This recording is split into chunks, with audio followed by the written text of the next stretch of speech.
ថ្ងៃនេះគឺខ្ញុំមកបង្ហាញអំពីវិធីដែលខ្ញុំធ្វើត្រីងៀតផាត់អញ្ចឹងជាដំបូងគឺខ្ញុំមានត្រីងៀតប្រហែលជា3-4កន្ទុយបងប្អូនយើងយកទៅអាំងវាហើយត្រីងៀតនេះគឺត្រីងៀតប្រៃហើយមុននឹងយើងយកទៅអាំងបងប្អូនយកទៅលាងទឹកឬមួយក៏យកទៅដាក់ត្រាំហើយខ្ញុំអាំងហ្នឹងគឺយើងអាំងភ្លើង350ហើយខ្ញុំអត់កំណត់នាទីទេគឺវាអាស្រ័យទៅតាមត្រីតមកទៀតគឺយើងយកទៅបុកវាឲ្យល្អិតហើយកុំភ្លេចរើសឆ្អឹងចេញផងបុកអត់សូវស្រួលទេទាំងដៃណាស់ត្រីងៀតមកទៀតគឺយើងដាក់ខ្ទះគឺខ្ញុំប្រើជាមួយនឹងប៊ឺហ្នឹងគឺយើងប្រើមកល្មមអាស្រ័យទៅចំនួនត្រីហើយប៊ឺហ្នឹងគឺមានរសជាតិប្រៃផ្អែមហើយបន្តមកទៀតគឺយើងដាក់ស្លឹកខ្ទឹមឆាឲ្យឈ្ងុយបន្ទាប់ពីស្លឹកខ្ទឹមឈ្ងុយហើយចាំបងប្អូនចាក់ត្រីដែលយើងបានបុកអំបាញ់មិញហ្នឹងចូលបន្តមកទៀតគឺបងប្អូនប្រើភ្លើងតិចៗឬមួយប្រើភ្លើងល្មមហ្នឹងកូរច្បល់វាហើយធ្វើយ៉ាងម៉េចដើម្បីឲ្យត្រីរបស់យើងនេះគឺក្រៀមហើយស្រួយល្អទៅឆ្ងាញ់នេះគឺជាវីដេអូដែលយើងកាត់ខ្លីៗប៉ុន្តែខ្ញុំគ្រាន់តែចង់ប្រាប់បងប្អូនថាធ្វើឲ្យស្រួយទៅឆ្ងាញ់ហើយសម្រាប់រសជាតិវិញបើបងប្អូនអត់ចូលចិត្តផ្អែម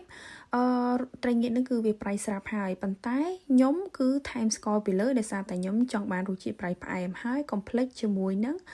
ខ្ទឹមបំពងពីលើខ្ទឹមបំពងពីលើបងប្អូនគឺធ្វើឲ្យត្រីងៀតផាត់របស់យើងហ្នឹងគឺឈ្ងុយហើយឆ្ងាញ់មែនទែនហើយត្រីងៀតផាត់នេះបងប្អូនយកទៅញ៉ាំជាមួយបាយក៏បានយកទៅញ៉ាំជាមួយអូតមៀឬមួយក៏ញ៉ាំជាមួយបបរអញ្ចឹងខ្ញុំសូមបញ្ជាក់បន្តិចមុននឹងបងប្អូនថែមស្ករឬមួយក៏ថែមគ្រឿងអីផ្សេងហ្នឹងគឺបងប្អូនភ្លក់មើលតិចសិនដោយសារយើងចង់ដឹងថាវាប្រៃផ្អែមប៉ុណ្ណាអាហ្នឹងគឺវាអាស្រ័យលើត្រីរបស់យើង